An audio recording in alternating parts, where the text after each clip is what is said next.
Udah? Hah? Udah. Emang udah? Ya udah. Halo, assalamualaikum para bre-bre dari PJTM Gerex.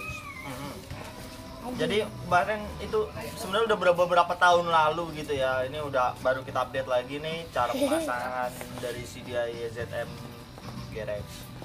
Nah, jadi yang ini nih, ini cara masang spool CDI coil YZM sebenarnya gampang gitu bagi yang pernah, dan kalau misalnya yang belum pernah ya agak susah karena kan berdasarkan ya apa ya, nggak jelas gitu. Hari ini kita nggak jelas, tapi menjelaskannya insya Allah kalian menjadi ngerti dan jelas gitu. Yang pertama yang perlu diingat, guys lagi, jangan guys lah bre. Yang pertama nih, pas masang ini nih coba dideketin dikit nih. Yang langkah pertama ketika masang spool YZM. Oke. Di sini itu pemasangannya jangan pernah digetok, dipasang harus pakai tangan aja, dua jari, tekan dua jari. Kalau udah enak ya lanjutin gitu. Nah, yang kedua nih, di sini ada bekas pemasangan yang kurang presisi di bagian sini nih. Nah, coba gua kasih tahu, lihat dulu. Nih, di bagian sini itu kebanyakan kabelnya melengkung dan akhirnya kayak gini. Kegesek sama rotor ya.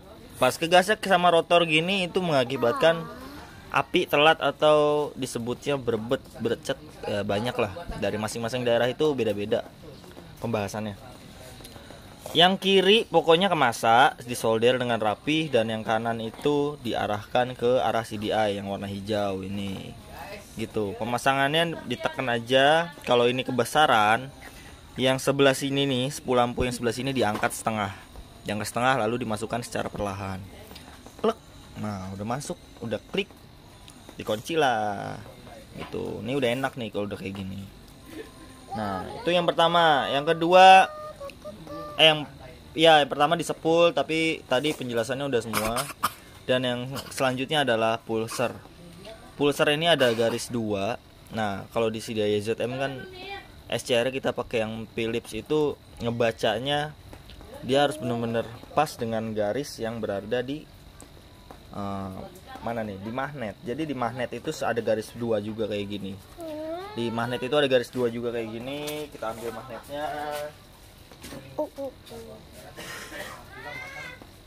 Nah, di magnet ini ada garis 2. Nah, tuh kelihatan ya. Tuh. Nah, ini untuk membaca si pulser atau pick up-nya nih. Di sinilah timingnya. Jadi kalau misalnya posisi pulser yang nggak pas, agak tinggi atau agak renggang, nggak ketemu sama garisnya, dia akan mengakibatkan delay pada sistem ignition pengapiannya.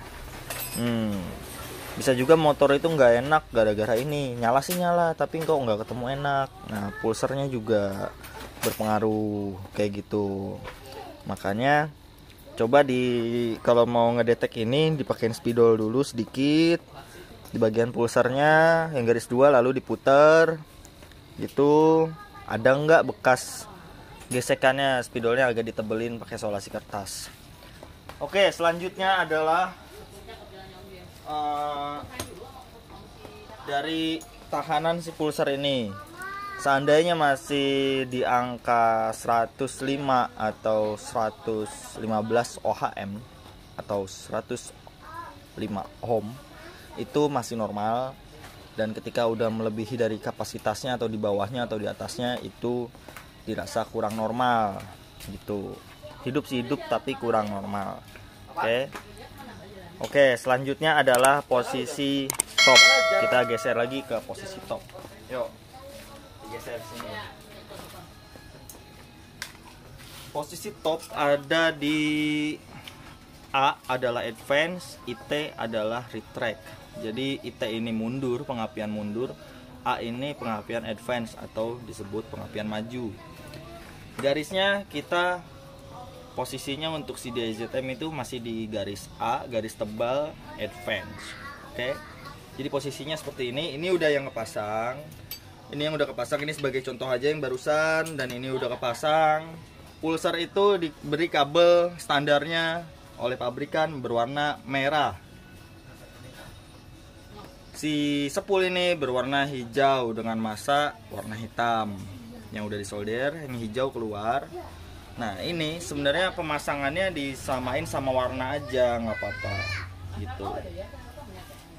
Biru hitam ini udah pokoknya kelistrikan nih, lampu pengisian ya. Hitamnya masaknya, birunya pengisian, spool pengisian. Nah di CDI ZM yang udah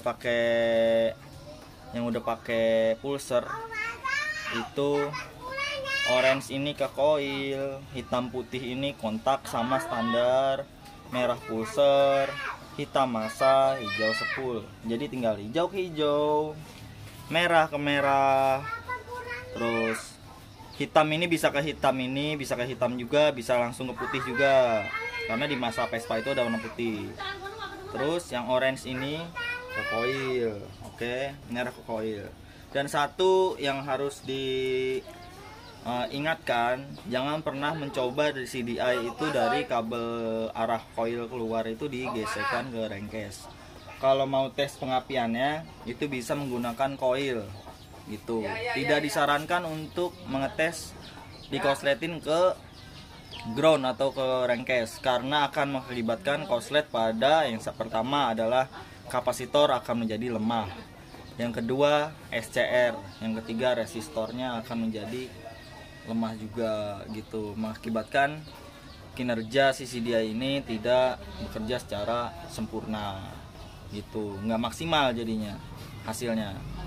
Hidup sih hidup, kadang hidup sih hidup, tapi ada sedikit nggak enaknya, kok ini kayak gini, kok ini kayak gini gitu. Makanya ketika pemasangannya normal, semua sesuai dengan prosedur, itu akan mengakibatkan motor terasa enteng, nyaman, ya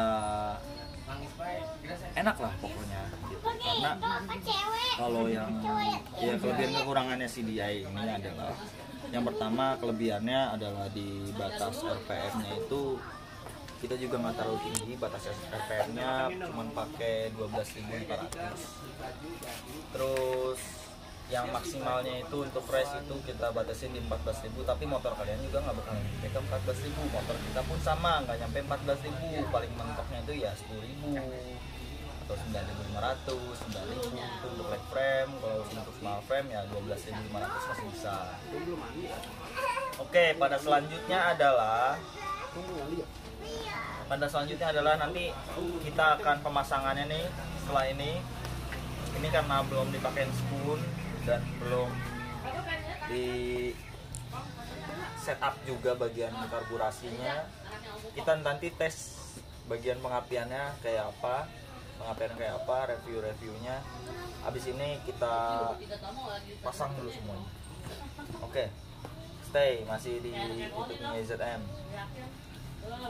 Oke bre, sekarang kita pemasangan magnetnya nih. Tadi ini udah pakai sekun semua, pemasangan magnet. Drop. Oke, magnetnya udah. Terus kita balikin dulu.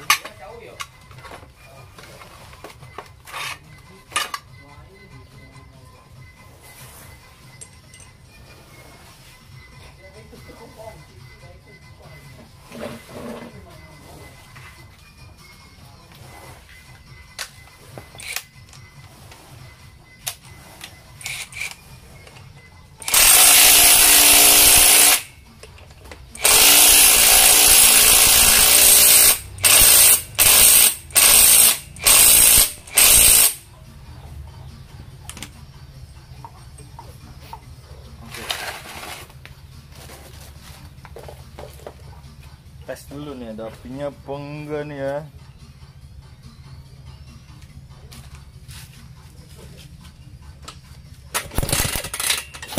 Ada kan bre? Tuh. Woi, nyetrum. Taruh bre, pakai tang aja gua bre. Tuh. Kelihatan nggak bre?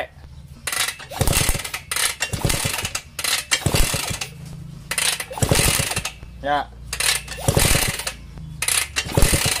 Deketin aja kemari. Terus.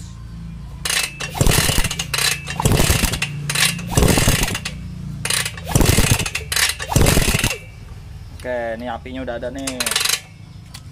Tinggal pemasangan busi dan lain-lain. Nah, jadi kalau pemasangannya benar, bre, itu akan menghasilkan api yang begitu besar, bre. Nah, lanjut lagi, bre. Sekarang ini kan pakai sedianya kabel 5, pakai pulser. Selanjutnya yang nggak pakai pulser itu tinggal nggak dipasang lagi pulsernya. Selesai, bre. Sama. Cuman ini saran aja. Kalau buat yang pakai pulser, dia di advance. Yang pakai pulser khususnya dia deketin nih. Nih garis ini, liatin. Kalau yang pakai pulser garisnya di advance, kalau nggak pakai pulser garisnya di retract atau IT. Oke. Dah, itu aja sarannya. Itu buat timing pengapiannya. Nanti ada di deskripsi bawahnya.